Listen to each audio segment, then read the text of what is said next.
I was doing all the self-care things, bubble baths, facial masks, yoga, and still I was drowning. And then I realized I was doing self-soothing and not self-care. And it wasn't until I learned to truly let go that I found peace. And it all started with one uncomfortable question. Hi, I'm Ann. Y'all ready to chat? Stick with me while I show you how I went from self-soothing to self-care. The aha moment didn't happen while I was at some yoga retreat in a serene surroundings. No, I was stuck in traffic. I was spiraling, feeling that old familiar of shame and frustration over the thoughts I was having. And then a question popped into my head. What would happen if I said just stop? If I just let it go?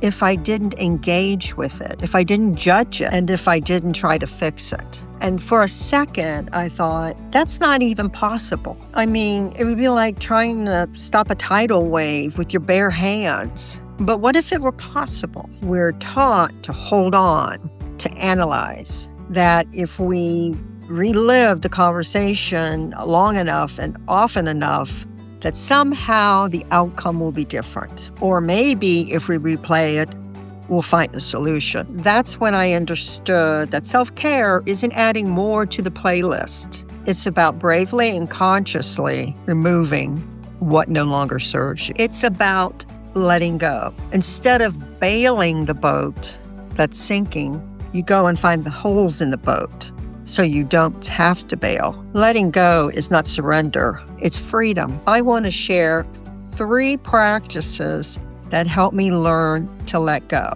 They're not quick fixes, but with practice, you can learn to create a space in your mind and in your life. The first exercise is what I call the Name It, Take Journal. It's based on a real psychological technique that helps you process emotions and mindfulness.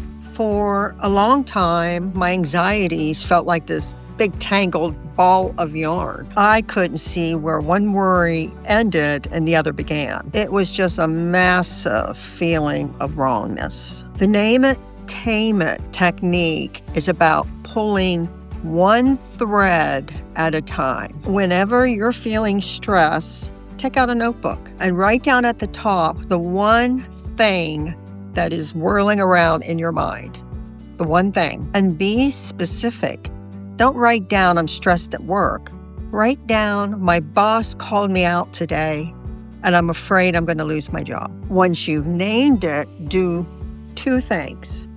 First, write down the raw emotions you're feeling about what went wrong and what you're ruminating about. It can be, this was embarrassing, I'm afraid I'll lose my job, whatever. When you write down how you feel, be it embarrassment, fear, whatever it is, you're naming the emotion. The act of naming the specific emotion separates you from it. You are not inadequate, you're just feeling inadequate. And that mind shift is power. You then write down the story you're telling yourself about this event. I remember writing down, my boss thinks I'm incompetent and I'm probably going to be fired for it. This is where our mind create a catastrophe. But once you write it down and separate yourself from it, you discover it's just a story. It's not the truth. It's just something you've got whirling in your head that is not based on anything. When I first started doing this, I kind of felt a little silly, and you might too. But then I noticed something. The same problems and stories kept popping up over and over again. Seeing them in black and white made me realize how much power they had over me. Basically stopped being tangled up in the emotion of it and started being an observer. This created enough space for me to realize I am not my thoughts. I am just the one who's aware of them. The second mindset is letting go of past regrets by retraining your mind from one of fixation to one of growth. Visualize the future you. I thought this was way out there when I first heard of this technique. but it's an incredible grounding and powerful tool for making decisions. Here's how it works. Find yourself a calm place so you can spend 10 minutes.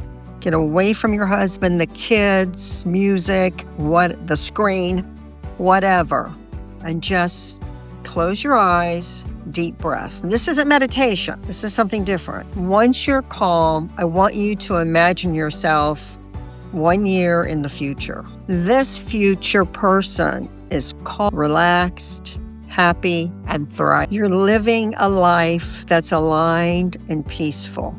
I want you to concentrate on this in your mind. Think about what you're wearing. Think about your expression. What's your hair look like? Now bring the problem that you're struggling with to this future person. Maybe it's a grudge, or you're in a bad relationship, or there's something you can't forgive yourself for. Ask this clear, peaceful version of yourself what they would do. From your perspective, a year from now, is this problem even important? What did you do to move past this? What's the one thing you need to do right now to let go, to become this calm, peaceful person? Ask yourself these questions, but don't force an answer. Let yourself just sit back and listen. Often the answer that comes back is pretty simple. A year from now, this mistake, bad relationship, grudge won't mean anything. So why does it mean something now? I did this when I was struggling with a job I had. I didn't like it. I didn't like the management. I was miserable, but it was a safe job.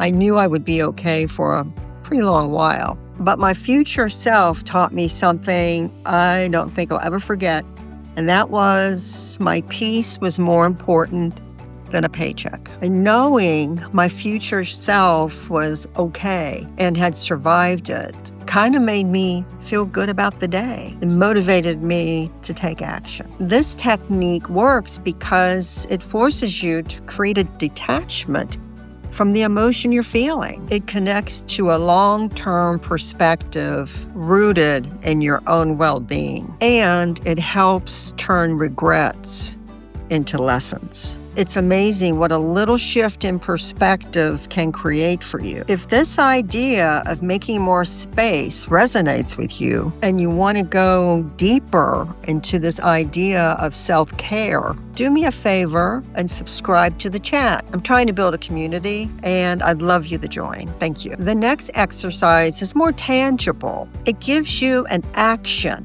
that will help you release the stress and other emotions that you're feeling. This is the release ritual, and it's a powerful way to let your body and your mind get rid of the toxic feelings that you're having. It's similar to forgiveness rituals that some therapists will have you do, where you focus on freeing yourself, not condoning or forgetting what happened. Choose something you're ready to release, something you wrote in your journal.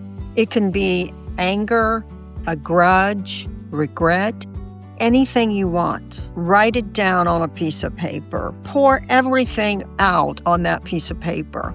What happened, the emotions you feel, how it made your body feel, how it made your mind feel, everything. Go into detail. Now you're going to destroy it. And you can do it any way you want. You can burn it, let the smoke go into the universe, and your problems go with them. Tear it up in little pieces and sprinkle it in your garbage can. Gone. As you do this, I want you to say out loud, and I know you're going to feel silly, but do it. I release this.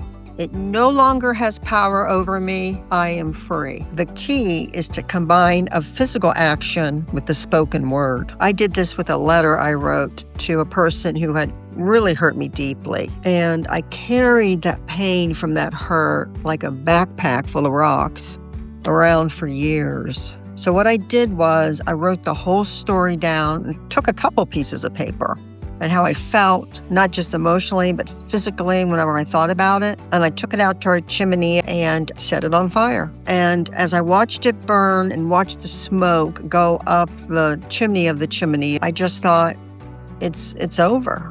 It's done. And I felt this feeling of release. And I had thought when I did that, well, this is corny. I really did. But it helped a great deal because once I chose to let it go, I had space in my mind for other things, nicer things. These exercises aren't about pretending the pain doesn't exist. They're about bravely facing it, processing it, and then making the decision not to let it hurt you anymore. Those hurtful emotions don't define you anymore. Well, I'd love to hear from you. What's the one small or large thing you'd love to let go of? Share it in the comments below. Let's create a community that helps each other.